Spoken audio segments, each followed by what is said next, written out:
بسم الله الرحمن الرحيم. الحمد لله والصلاة والسلام على رسول الله وعلى آله وصحبه أجمعين، أما بعد.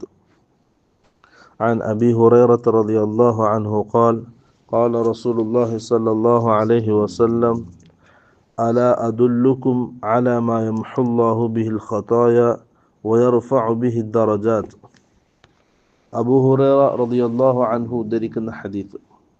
റസൂൽ സല്ലല്ലാഹു അലൈഹി വസല്ലം സഹാബാക്കളോടായി ചോദിക്കാൻ, അലാ അദുല്ലുക്കും അലാ മാ യംഹുല്ലാഹു ബിഹിൽ ഖതായ, അല്ലാഹു സുബ്ഹാനഹു വ തആല നിങ്ങളുടെ പാപങ്ങൾ പുറത്തു തരുന്നതായ, മായ്ക്കുന്നതായ ഒരു കാര്യം ഞാൻ നിങ്ങൾക്ക് അറിയിച്ചു തരട്ടെ.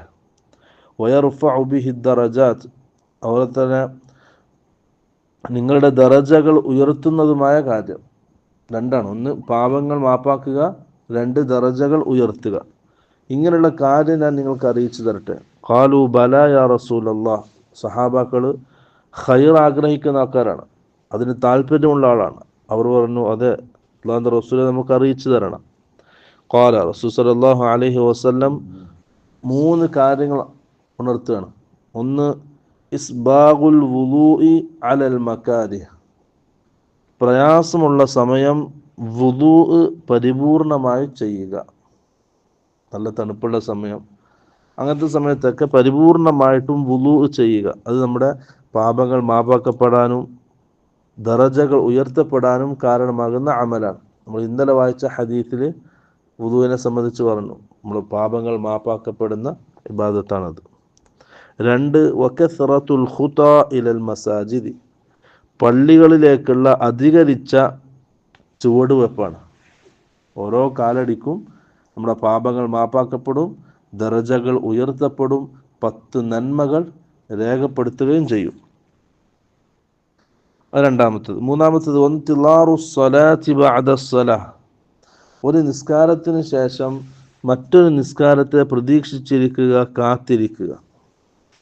ഈ മൂന്ന് കാര്യങ്ങളാണ് റസൂൽ സല്ലല്ലാഹു അലൈഹി വസല്ലം നമ്മുടെ അല്ലാഹു സുബ്ഹാനഹു വ തആല നമ്മളിൽ നിന്നുണ്ടാകുന്ന പാപങ്ങൾ മാപ്പാക്കാൻ കാരണമാക്കിയ ഇബാദത്തുകളായിട്ട് പഠിപ്പിച്ചത്. വേറെ ഹദീസുകളിലും വ്യത്യസ്തമായ രീതിയിൽ വേറെ കുറേ ഇബാദത്തുകൾ പറയപ്പെട്ടിട്ടുണ്ട്. വേറെ ഹദീസ് അബൂ മൂസൽ അശ്അരി റളിയല്ലാഹു അൻഹു ഉദ്ധരിക്കുന്ന ഹദീസ്. ഖാല റസൂലുള്ളാഹി സ്വല്ലല്ലാഹു അലൈഹി വസല്ലം മൻ സല്ല അൽ ബർദൈനി ദഖലൽ ജന്ന, ആരെങ്കിലും ആ തണുപ്പുള്ള രണ്ട് സമയത്തുള്ള നിസ്കാരം നിർവഹിച്ചാൽ അവൻ സ്വർഗത്തിൽ പ്രവേശിക്കും.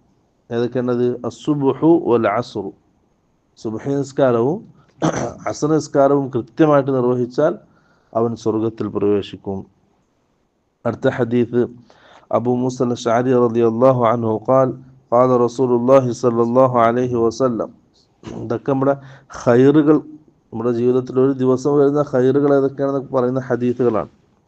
റസൂൽ സല്ലല്ലാഹു അലൈഹി വസല്ലം പറഞ്ഞു, ഇദാ മരിദൽ അബ്ദു ഔ സാഫറ കുതിബ ലഹു മിസ്ലു മാ കാന യഅമലു മുഖീമൻ സഹീഹൻ, റവാഹുൽ ബുഖാരി. ഒരു അടിമ രോഗിയായാൽ അല്ലെങ്കിൽ അവൻ യാത്രയിലായാൽ, ഈ രണ്ട് സമയത്തും നമുക്ക് കൃത്യമായിട്ട് ഇബാദത്തുകൾ ചെയ്യാനും കഴിയാത്ത അവസ്ഥയാണ്. ആ സമയത്ത് കുതിബ ലഹു, അവന് രേഖപ്പെടുത്തും, മിസ്ലു മാ കാന യഅമലു മുഖീമൻ സഹീഹ, അവൻ ആരോഗ്യവാനായിരിക്കെ, നാട്ടിൽ സ്ഥിര താമസക്കാരനായിരിക്കെ, നാട്ടിലുള്ളപ്പോൾ ആരോഗ്യമുള്ളവനായിരിക്കെ എന്തൊക്കെ അമലുകളാണോ ചെയ്തത് ആ അമലുകളുടെ പ്രതിഫലം അവന് രേഖപ്പെടുത്തും. രോഗിയായി ചെയ്യാൻ കഴിയാത്ത അവസ്ഥയിൽ, അല്ലെങ്കിൽ യാത്രയിൽ ചെയ്യാൻ പറ്റാത്ത അവസ്ഥയിൽ. അപ്പം നമ്മൾക്ക് സാഹചര്യം ഉണ്ടായി, ആരോഗ്യമുണ്ട്, നമ്മൾ നിത്യമായി ചെയ്യുന്ന അമലുകളാണ്. രോഗം കാരണം അല്ലെങ്കിൽ മറ്റെന്തെങ്കിലും കാരണത്താൽ അത് മുടങ്ങിപ്പോയാൽ അതിൻ്റെ പ്രതിഫലം അല്ലാഹു സുബ്ഹാനഹു വ തആല രേഖപ്പെടുത്തും. അതാണ് അള്ളാഹുവിൻ്റെ ഫദ്ൽ, അള്ളാഹിൻ്റെ റഹ്മത്താണ് അടിമകളോടുള്ള. നമ്മൾ സ്ഥിരമായിട്ട് ചെയ്യുന്ന അമൽ എന്തെങ്കിലും കാരണത്താൽ മുടങ്ങിപ്പോയാൽ അല്ലാഹു സുബ്ഹാനഹു വ തആല അത് രേഖപ്പെടുത്തും എന്നുള്ളത്. ഇതാണ്. അപ്പോൾ ഖൈറ് ധാരാളമുണ്ട്, അത് നമ്മൾ ചെയ്യാത്ത പ്രശ്നമേ ഉള്ളൂ. അത് ശ്രദ്ധിക്കുക. ആഖിറു ദഅവാനാ അൽഹംദുലില്ലാഹി റബ്ബിൽ ആലമീൻ. അസ്സലാമു അലൈക്കും വറഹ്മത്തുള്ളാഹി വബറകാതുഹു.